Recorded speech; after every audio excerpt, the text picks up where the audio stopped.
തെരഞ്ഞെടുപ്പ് അടുക്കാറായി. K C Venugopal ഇല്ല, ശബരിനാഥ് ഇറങ്ങുന്നു. രസകരമായ വാർത്തകളാണ് തിരുവനന്തപുരത്ത് നിന്ന് വന്നുകൊണ്ടിരിക്കുന്നത്. ഇന്നലെ പോർമുഖം എന്നൊരു പരിപാടിയിൽ പങ്കെടുത്തുകൊണ്ട്, ഒരു ചാനലിൽ പങ്കെടുത്തുകൊണ്ട് കെ സി വേണുഗോപാൽ അസന്നിഗ്ധമായി പ്രഖ്യാപിച്ചു, ഇപ്രാവശ്യം മത്സരിക്കാനില്ല, ഞാൻ മത്സരിക്കാനില്ല. അതുപോലെ തന്നെ കേരളത്തിൽ ആര് മുഖ്യമന്ത്രി ആകണമെന്നുള്ളതും ഇപ്പോൾ പറയാൻ പറ്റത്തില്ല. അത് രമേശ് ചെന്നിത്തലയും വി ഡി സതീശനും മുഖ്യമന്ത്രിയാവാൻ ആഗ്രഹിക്കുന്നതിലും തെറ്റില്ല. വി ഡി സതീശൻ പ്രതിപക്ഷ നേതാവാണ്, മറ്റേയാൾ മുൻ പ്രതിപക്ഷ നേതാവാണ്. അതുമാത്രമല്ല, അദ്ദേഹം നേരത്തെ ആഭ്യന്തരമന്ത്രിയായിരുന്ന ആളാണ്, അദ്ദേഹത്തിന് ഭരണപരിചയമുണ്ട്, അദ്ദേഹത്തിന് KPCC പ്രസിഡൻ്റായിരുന്ന ആളാണ്. അതുകൊണ്ട് തീർച്ചയായിട്ടും രമേശ് ചെന്നിത്തലയ്ക്കും അർഹത ഉണ്ട്.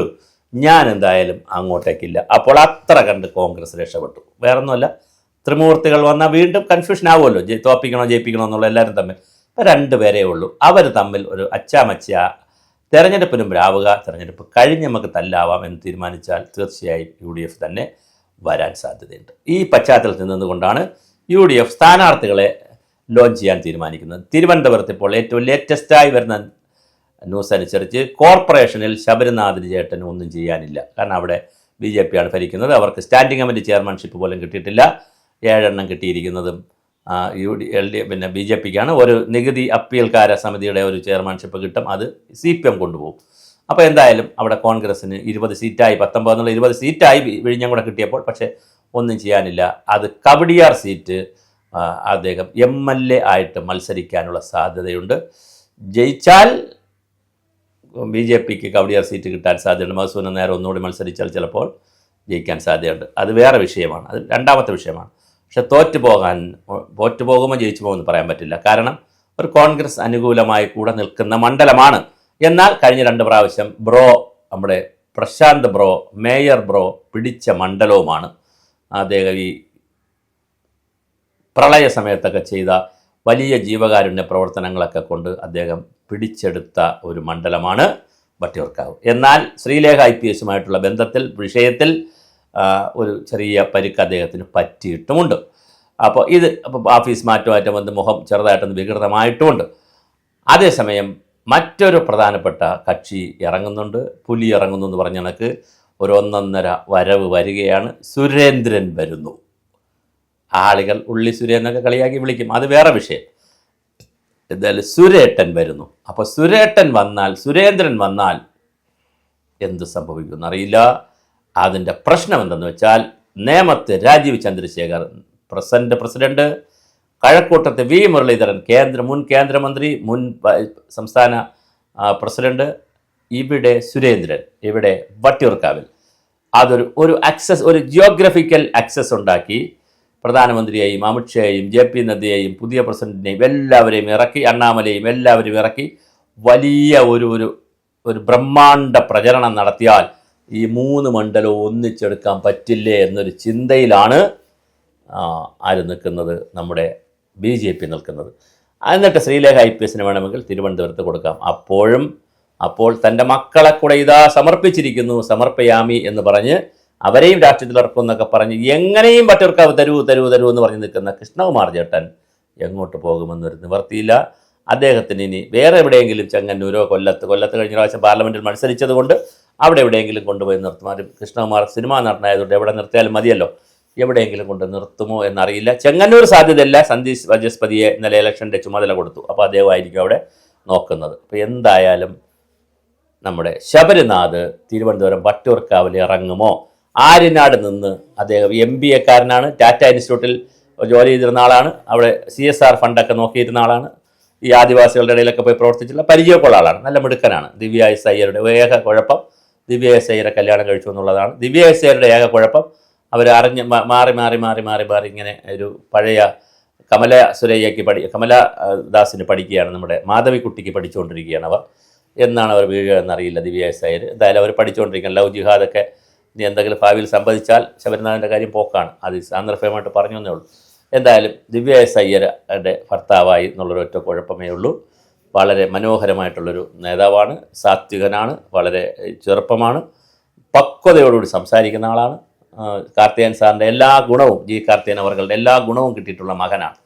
അതുകൊണ്ട് പക്ഷേ അദ്ദേഹം ജയിക്കുമെന്ന് നമുക്ക് പറയാൻ പറ്റത്തില്ല. കാരണം ശക്തമായ ത്രികോണ മത്സരം നടക്കാൻ സാധ്യതയുണ്ട്. ഒന്ന് പ്രശാന്തുണ്ട്, അല്ലെങ്കിൽ പ്രശാന്തിന് പകരം വരുന്ന വ്യക്തിയുണ്ട്. അത് വളരെ പ്രമുഖരായിരിക്കും CPM-ന്. കാരണം അവർക്ക് ജീവൻ മരണ പോരാട്ടമാണ് ഈ ഭരണമെന്ന് പറയുന്നത്. കാരണം പിണറായിയുടെ അവസാനത്തെ ഭരണം ഒന്നുകിൽ ഇതാകും, അല്ലെങ്കിൽ ഇനി ഒരു ടേം കൂടെയാണ്. അത് കാരണം വയസ്സായല്ലോ, അപ്പോൾ മൂന്നാമതൊരു ടേം കൂടി വന്നിട്ട് മാറാം എന്നുള്ള നിലയിലായിരിക്കും പിണറായി നിൽക്കുന്നത്. അങ്ങനെയാണെങ്കിൽ അദ്ദേഹത്തിൻ്റെ അവസാന അന്ത്യ പോരാട്ടമാണ്. അതുകൊണ്ട് അദ്ദേഹം അരയും തലയും മുറുക്കി പ്രധാനപ്പെട്ട ആളുകളെ ഇറക്കും. അപ്പോൾ പ്രശാന്ത് ഉണ്ടാവാം.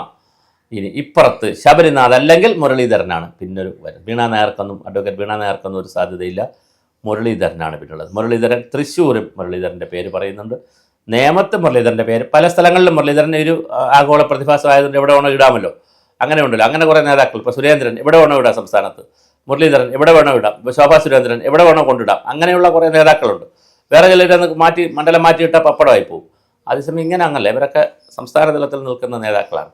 അപ്പോൾ അതുകൊണ്ട് തന്നെ ശബരിനാഥാണോ വട്ടിയൂർക്കാവിലെന്ന് അറിയില്ല. അങ്ങനെ വാർത്ത സജീവമായി പ്രചരിക്കുന്നുണ്ട്. ശബരിനാഥ് ആണെങ്കിലും സുരേന്ദ്രൻ, ശബരിനാഥ്, നമ്മുടെ പ്രശാന്ത് ഒക്കെ ആണെങ്കിൽ വളരെ കടുത്ത മത്സരമായിരിക്കും നടക്കുന്നത്. അതിനകത്ത് എന്താണ് സംഭവിക്കുക നമുക്ക് പറയാൻ കഴിയില്ല. അപ്പോഴും 2 പ്രാവശ്യം MLA ആയിരുന്നു എന്നുള്ള നിലയിൽ പ്രശാന്തിനൊരു അപ്പർ ഹാൻഡ് ഉണ്ടാകാം. തീർച്ചയായിട്ടും അപ്പർ ഹാൻഡ് ഉണ്ടാവും. ആ അപ്പർ ഹാൻഡ് വരുമ്പോഴും സുരേന്ദ്രനെ പോലുള്ള ആൾ വരുമ്പോൾ ഈ പ്രചരണത്തിൻ്റെ രൂപവും ഭാവവും ഒക്കെ മാറും.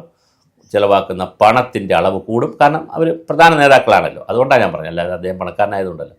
ഇതെല്ലാം കൂടി വരുമ്പോൾ ഉണ്ടാകുന്ന വലിയ ഒരു രാഷ്ട്രീയമായ മാറ്റം എന്താ സംഭവിക്കുക എന്ന് നമുക്കറിയില്ല.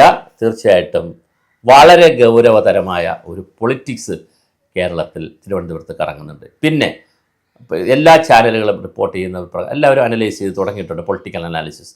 അതിൻ്റെയൊക്കെ ഒരു പശ്ചാത്തലം കൂടി നമ്മൾ വച്ച് സ്വാധീനിച്ചുകൊണ്ട് നോക്കിയാൽ അതിഭയങ്കരമായ ത്രികോണ മത്സരം നടക്കുന്ന സ്ഥലങ്ങളാണ് തിരുവനന്തപുരം ജില്ല മുഴുവൻ. കാരണം ഇപ്പോൾ കോവളം എടുക്കുക, കോവളത്ത് വിൻസെൻ്റ് ഉണ്ട്, S സുരേഷ് ഉണ്ട്, BJPയുടെ ശക്തനായ ജനറൽ സെക്രട്ടറിയാണ് S സുരേഷ് ഉണ്ട്. അവിടെ പിന്നെ CPM-ന് വരുന്ന ജനതാദളിൻ്റെ ഫഗത്ത്, നമ്മുടെ പഴയ റൂഫസ് ഡാനിയൽ, ജില്ലാ പഞ്ചായത്ത് വൈസ് പ്രസിഡൻ്റായിട്ടുള്ള ജനതാദളിൻ്റെ തിരുവനന്തപുരത്തെ അറിയപ്പെടുന്ന നേതാവും ജിഹുവൊക്കെ ആയിരുന്ന നമ്മുടെ റൂഫസ് ഡാനിയലിൻ്റെ മകൻ ഫഗത്ത്, അദ്ദേഹമാണ് ഇപ്പോൾ ജില്ലാ പഞ്ചായത്ത് അംഗമാണ്. അവിടെ നിന്നുള്ള ആ ഭാഗത്തു നിന്നുള്ള, അത് കഴിഞ്ഞു, ഇപ്പോൾ ജില്ലാ പഞ്ചായത്ത് കഴിഞ്ഞല്ലോ, ഇപ്പോൾ കഴിഞ്ഞ ടൈമിൽ ജില്ലാ പഞ്ചായത്ത് അംഗമായിരുന്നു, ഇപ്പോഴല്ല. അപ്പോൾ അദ്ദേഹം ഇങ്ങനെ ഷർട്ടൊക്കെ അടിച്ച് നിൽക്കുന്നുണ്ട്. അദ്ദേഹം മത്സരിക്കുക, ചെറുപ്പക്കാരൻ, വളരെ ചെറുപ്പക്കാരനാണ്, സാത്വികനാണ്, നല്ല ചെറുപ്പക്കാരനാണ്. അദ്ദേഹം മത്സരിക്കുമോ? ഫഗത്തും ഈ പറയുന്ന S സുരേഷും അതുപോലെ വിൻസെൻറ്റും കൂടെ ആയാൽ നല്ല ഉരുളക്കുപ്പേരി പോലെ നല്ല മത്സരമായിരിക്കും. ഇനി ഇപ്പുറത്തോട്ട് വന്നാൽ, തിരുവനന്തപുരത്ത് വന്നാൽ, ഈ നമ്മുടെ ആന്റണി രാജുവിന് പറ്റില്ല. ആ സീറ്റ് CPM എടുക്കാൻ സാധ്യതയുണ്ട്. അവിടെ ശ്രീലേഖയും അതുപോലെ ശിവകുമാറും, പിന്നെ CPM-ന് ആരാണ് വരുന്നറിയില്ല. വന്നാൽ അതിശക്തമായ മത്സരം അവിടെയും ഉണ്ടാകും. പിന്നെ നമ്മൾ പറഞ്ഞു നിയമം, ഇതിൻ്റെ ഇടയ്ക്ക് നിയമമുണ്ട്. രാജീവ് ചന്ദ്രശേഖർ വരുന്നതോടുകൂടി നിയമത്തിൻ്റെ മുഖം നാഷണൽ ലെവലിലേക്ക് മാറും. വട്ടിയൂർക്കാവ് നമ്മളിപ്പോൾ സൂചിപ്പിച്ചു. അത് കഴിഞ്ഞാൽ കഴക്കൂട്ടം ഇതുപോലൊരു പ്രധാന സ്ഥലമാണ്. പിന്നെയാണ് മലയൻകീഴ് വേണുഗോപാലും ഒക്കെ മത്സരിക്കാൻ സാധ്യതയുള്ള കാട്ടാക്കട. അതും PK കൃഷ്ണദാസ് അവിടെ അടകിടക്കുകയാണ്. വിളപ്പിലും മാറനല്ലൂറും പഞ്ചായത്ത് ഇപ്പോൾ BJPക്ക് കിട്ടിയിട്ടുണ്ട്. ആ പശ്ചാത്തലം കൂടി നോക്കുമ്പോൾ IB സതീഷാണ് വീണ്ടും മത്സരിക്കുന്നതെങ്കിൽ പഴയ ഇമേജ് ഇപ്പോൾ ഇല്ല. ജലസമൃദ്ധിയുടെയൊക്കെ കാലം കഴിഞ്ഞു. പിന്നെ കുറേ പ്രോജക്റ്റുകൾ, പെണ്ണിടം, അങ്ങനെ കുറേ പരിപാടികളൊക്കെ നടത്തി. അതെല്ലാം സ്റ്റാഗ്നേഷനിൽ നിൽക്കുകയാണ്. അതെല്ലാം കഴിഞ്ഞു എന്ന് തന്നെ പറയാം. അതുകൊണ്ട് സതീഷിൻ്റെ വലിയ ഇമേജ് ഇല്ല, അവിടെയും പ്രശ്നങ്ങളുണ്ട്. അങ്ങനെ പിന്നെ നെയ്യാറ്റിൻകര പാറശാലയൊക്കെ വേറൊരു തരത്തിലേക്ക് പോവുകയാണ്. പക്ഷേ Thiruvananthapuram capital cantonment city area എടുത്താൽ അതിൻ്റെ സബർബ് ഏരിയ, കഴക്കൂട്ടം, ശക്തമായ മത്സരം നടക്കുന്ന സ്ഥലമായിരിക്കും. V മുരളീധരനും അതുപോലെ തന്നെ പിന്നെ കോൺഗ്രസിൻ്റെ CPM-ൻ്റെയൊക്കെ നേതാക്കൾ വന്നു കഴിഞ്ഞാൽ ശക്തമായ മത്സരം നടക്കും. ഇതാണ് തിരുവനന്തപുരത്തിൻ്റെ ഒരു പശ്ചാത്തലം. അവിടെ ശബരിനാഥ് ഇറങ്ങുന്നു എന്നുള്ളതാണ് ഇന്നത്തെ ഒരു കീ വേഡ്.